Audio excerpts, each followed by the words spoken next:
சரி, இப்பவாச்சும் உன் கண்ணுக்கு நான் அழகான பொண்ணா தெரியறேனா? காமெடி பண்ணாத, நீ இன்னும் கொஞ்சம் கூட மாறல, அப்படியே தான் இருக்க.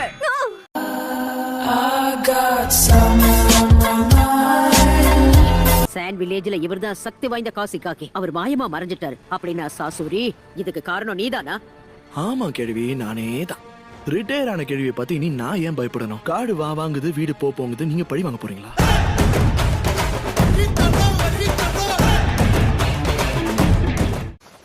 கைஸ் அண்ட் சை, நீங்க நல்லா தானே இருக்கீங்க? என்ன கேள்வி கேக்குற கண்ணா? என் உற்சாகமும் உழைப்பும் குறையறதுக்கு வாய்ப்பே இல்ல.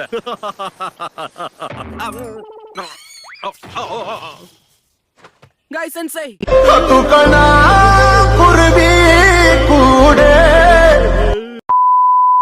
சரி போட்டும், என் கூட்டத்துல கலைஞனா நான் ஒருத்தனாவது மிச்சம் இருக்கனே. மட்டிக்கினாரு ஒருத்தர் இவரை காப்பாத்தணும் கத்திரி, இவரை காப்பாத்தணும் கத்திரி. என்ன ஒரு ஆச்சரியம், ஒரு வழியா டேடர கதையை முடிச்சிட்டாங்க போல இருக்கே. அதுவும் சாதாரணமா இல்லையே, வேட்டை கொடுத்து கையிலே கொடுத்துருக்காங்கன்னு நினைக்கிறேன். இந்த இடத்த தொலைவனா இவனோட பாடி பார்ட்ஸ் எல்லாம் கிடைக்கும் போல இருக்கு. மரியாதையா என் கையை விடுற அறிவு கட்டவனே. ஏய், நீ இன்னும் சாவலியா?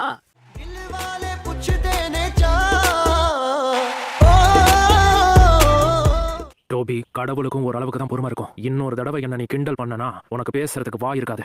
அதன பூ பந்து நினைச்சியா? வெடி அவனா கையில பிடிப்பானா? அவன் தான் உனக்கு எச்சரிக்கை கொடுத்தான்ல.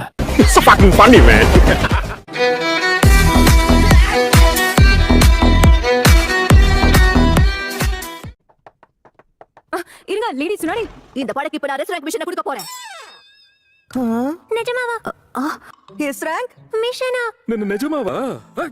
நீங்க நல்லா தானே இருக்கீங்க எபிசோ சென்சே? ஒண்ணும் இல்ல, ஹாட் ஸ்பிரிங்ஸ்ல ரொம்ப நேரம் இருந்ததால ஜலதோஷம் பிடிச்சிக்கிச்சு. பொண்ணுங்களை நோட்டம் விட்டுட்டு இருந்தேன்னு சொல்லுங்க.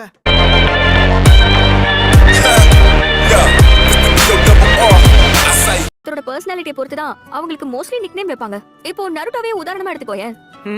அவன முட்டாள், வடிகட்டின முட்டாள், அறவைக்காடுன்னு எப்படி வேணாலும் கூப்பிடலாம். எப்போதும் நிறுத்து, இதுக்கு மேல டேமேஜ் பண்ணா பாடி தாங்காது. அப்படியா? பர்சனாலிட்டி பொறுத்து தானா? சாய், ஏன் இப்படி கீழே மேலே என்ன பார்த்துட்டு இருக்க?